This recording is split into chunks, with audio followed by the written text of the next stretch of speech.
And welcome back. As we go ahead and continue looking at C++, let's go ahead and shift our topic to that of decision making. So this is, of course, referring to if, else, and switch statements. C++, of course, is going to use both if, else, and switch statements to process our conditional branching. There are three forms of if, else statements in C++. We have the if statement, we have an if, else statement, and we have the old if, else, else. So let's start first by looking at the if statement. The syntax of an if statement is simply just going if, some type of Boolean condition, and then inside of two curly brackets, you'll have the body of the if statement. Now, the if statement evaluates the condition inside of the parentheses. If the condition, of course, evaluates it true, we know that the code of that body would then be executed. If it's false, it's going to be skipping it. So if you look at this example right here, we said if a number is greater than 0, we can simply say you entered a positive integer. So if you look at the if-else statement, the if statement can have an optional else clause. The syntax, of course, being if condition, and then we have, of course, a block of code that would be if the condition is true. Then we have our else, which acts as our catch-all, with the block of condition our block of code if that condition is false. And if we look at this with an example, you can see here we have if number is greater than or equal to 0, you entered a positive integer, else you entered a negative integer. And of course, you can have if, else if, and else. Remember, else if is used for our multi-way statements. And these, of course, are when you have more than two conditions that we want to test. So in here, if we look at our syntax, we have if a condition, we're going to execute the first code block, else if condition 2, execute the second code block, and then else execute code block 3.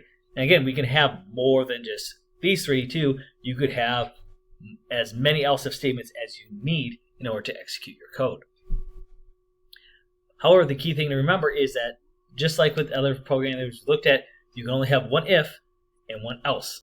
We, of course, can also nest if-else statements, and we do that simply by putting an if statement inside of another if statement. We can add, of course, else and else if statements to that inner if statement as required for our program.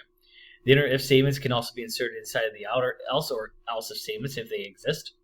And we can nest multiple layers of if statements. So in here, you see we have two if statements that are inside of them. But if I want to, I could, of course, come in here inside of this if statement, do another line of code, and have that do something as well.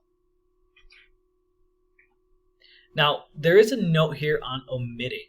All right, and the reason why we say that because if the body of an if-else is only one statement, you technically can omit the curly brackets from the program. So if we look at the example, we have if number is greater than 0, we have cout, the number is positive, else cout, the number is negative. The only thing missing here is the curly brackets. Now, I personally don't necessarily like doing that, and the reason for that is because while it may not be necessary to omit those curly brackets, keeping those in there makes our code more readable. It really helps distinguish out the beginning and the end of those if and else if statements. Now, of course, C++ also can do switch statements as well.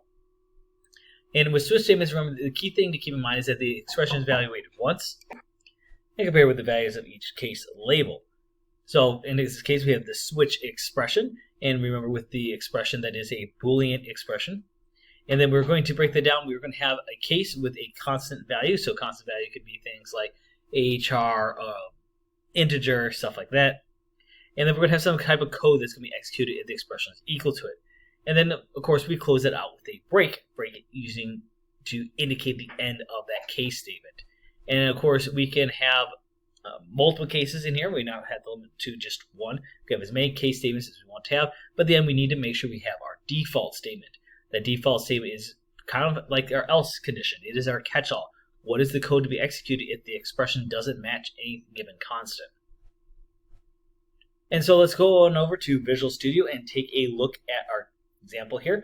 And you can see I've set up both a if and a switch statement here for us to go ahead and take a look at an example of. And so here we are simply going to enter in a number to test.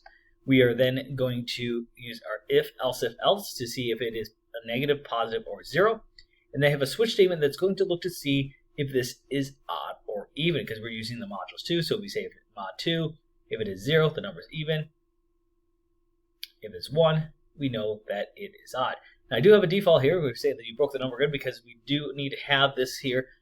Even though we know we're only going to have two different cases, it's good to keep this here because it does help catch for any kind of weird behaviors. Now, because we're using integers, we aren't expecting to have anything that is going to operate outside these bounds, but again, it's best practice just to leave that default statement there. So let's just go ahead and give this a quick run. And if we enter in a number to test, let's go ahead and press 5. And we get the number is positive and the number is odd. That looks pretty great. Let's test that now with an even integer. Let's go ahead and do 12. And we get the number is positive and the number is even. If I test this with a negative number, let's say -4, we get the number is negative and the number is even. So again, this is a great demonstration of how we can use if, else, if, and else statements, and also how we can use our switch statement as well.